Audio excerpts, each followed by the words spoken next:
Hello வணக்கம் நண்பர்களே, அனைவருக்கும் வணக்கம். இன்னைக்கு நம்ம இந்த ஒரு வீடியோல எதை பற்றி பார்க்க போறோம் அப்படின்னு பார்த்தீங்கன்னா, அமைச்சர் அன்பில் மகேஷ் பொய்யாமொழி அவர்கள் ஒரு முக்கியமான தகவல்களை வெளியிட்டிருக்காரு. இனி ஆசிரியர்களை நாங்கள் கைவிட மாட்டோம், ஆசிரியர்களுக்கு நன்மை செய்யக்கூடிய அரசாக திமுக உருவெடுக்கும். ஸோ ஆசிரியர் தேர்வு வாரியத்திற்கு இனி நல்ல காலம் பிறந்து விட்டது என்னன்றதை பற்றி இந்த வீடியோவில் உங்களுக்கு சொல்ல போறேன். நீங்க நம்முடைய சேனலை முதல் முறையா பார்க்குறீங்க அப்படின்னா மறக்காம ஒரு சப்ஸ்கிரைப் அண்ட் பெல்ல கிளிக் பண்ணி வச்சுக்கோங்க. ஸோ வாங்க இந்த வீடியோக்குள்ள நம்ம போகலாம். ஸோ முதுகலை பட்டதாரி ஆசிரியர்களுடைய ஃபைனலான தற்காலிக தெரிவு பட்டியல் எப்பொழுது கிடைக்கும்? இது குறித்து சில முக்கியமான தகவல்கள் நமக்கு தினசரி அப்டேட் ஆகிட்டு தாங்க இருக்கு. என்ன அந்த முக்கியமான தகவல்கள்ல நமக்கு கிடைச்ச அந்த ஒரு தகவல் என்ன என்பதைத்தான் நான் இப்போ உங்களுக்கு சொல்ல போறேன். ஸோ முதுகலை பட்டதாரி பிஜிடிஆர்பியில் தற்சமயம் வந்து பார்த்தீங்கன்னா தற்காலிக தெரிவு பட்டியலை விரைவில் ஆசிரியர் தேர்வு வாரியத்தின் வாயிலாக உடனடியாக பப்ளிஷ் பண்ண போறதா தகவல்கள் வந்திருக்கு. ஸோ தற்காலிக தேர்வு பட்டியலை வந்து பார்த்தீங்கன்னா எல்லாருமே எதிர்பார்த்துட்டு இருக்கோம். என்னைக்கு வெளியிடுவாங்க, இன்னைக்கு வெளியிடுவாங்களா, நாளைக்கு வெளியிடுவாங்களா அப்படின்ட்டு அரசு தரப்புலையும் சரி எல்லாருமே வந்து பார்த்தீங்க அப்படின்னா அந்த தற்காலிக தரப்பு பட்டியலை அரசு தரப்பும் சீக்கிரமாக வெளியிடலாம் அப்படின்ற மாதிரி ஒரு சில முயற்சிகள் எடுத்துட்டு இருக்காங்க.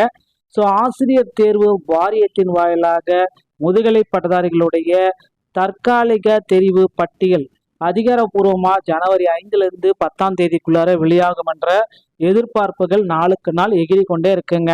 ஸோ ஆசிரியர்களை கைவிட மாட்டோம், முதலமைச்சரிடமிருந்து வந்த அழைப்பு. அமைச்சர் அன்பில் மகேஷ் ஒரு குட் நியூஸ் சொல்றாரு.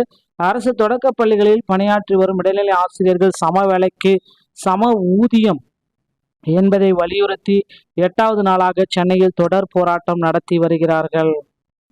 பள்ளிக்கல்வி இயக்குனர் வளாகம், மாவட்ட ஆட்சியர் அலுவலகம், எழிலகம், முதன்மை கல்வி அலுவலகம் என ஒவ்வொரு நாளும் ஒரு பகுதியில் போராட்டம் நடத்தி வருகிறார்கள். அவர் மீது காவல்துறை நடவடிக்கை வழக்கு பதிவு செய்துள்ளனர். அரசு தரப்பில் அவர்களுடன் பேச்சுவார்த்தை நடத்தி வரும் நிலையில் அமைச்சர் அன்பில் மகேஷ் பொய்யாமொழி அவர்கள் ஆசிரியர்கள் எங்கள் குடும்ப உறுப்பினர்கள், நாங்கள் அவர்களை கைவிட மாட்டோம் என்று கூறியுள்ளார். பள்ளிக்கல்வித்துறை அமைச்சர் அன்பில் மகேஷ் செய்தியாளர்கள் சந்தித்த பொழுது அவர்கள் கூறுகையில், போராட்டம் நடத்தி வரும் நிலை ஆசிரியர்களும் நானும் அதிகாரிகளும் கடந்த 7 நாட்களாக தொடர்ந்து பேச்சுவார்த்தை நடத்தியுள்ளோம்.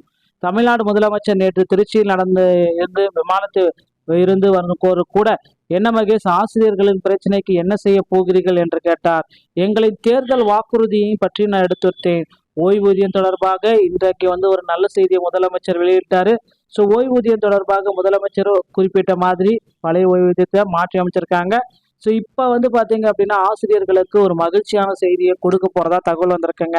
ஸோ ஆசிரியர் தேர்வு வாரியத்தில் இடைநிலை ஆசிரியர்கள் மற்றும் பகுதி நேர ஆசிரியர்களுக்கு எல்லாத்துக்குமே ஊதிய முரண்பாடு கலையிறது சரி, பணி நிரந்தரத்துக்கு உண்டான ஒரு அப்டேட்டையும் ஆசிரியர் தேர்வு வாரியத்தின் சார்பாக வெளியிட போகிறாங்க. பொறுத்தது நம்ம பார்க்கலாம்.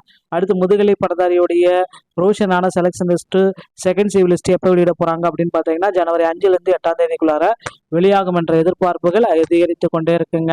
பள்ளிக்கல்வித்துறையில் இன்னொரு விஷயம் பார்த்தீங்கன்னா நீங்கள் எல்லாருமே எதிர்பார்த்த மாதிரி நடக்க இருக்கு. டிஆர்பியை பொறுத்தவரை மக்கள் எல்லாருமே எதிர்பார்த்த மாதிரி பிஜிடிஆர்பியில் அதிக அளவு காலி பணியிடங்களை நிறைவேற்றணும், கூடுதலாக கொண்டு வரணும் அப்படின்னு கோரிக்கை வச்சிருக்காங்க. முதுகலை பட்டதாரியுடைய காலி பணியிடங்கள் நிச்சயமா அதிகரிக்கின்றதை வலியுறுத்தி சொல்லலாங்க. டிஆர்பி மற்றும் பள்ளி கல்வித்துறையில் எந்த தகவல்கள் உங்களுக்கு ரொம்ப ரொம்ப பயனுள்ளதாக இருக்குன்னு நினைக்கிறேன். மீண்டும் ஒரு நல்ல தகவலோட நான் உங்களை சந்திக்கிறேன். நன்றி, வணக்கம், தேங்க்யூ.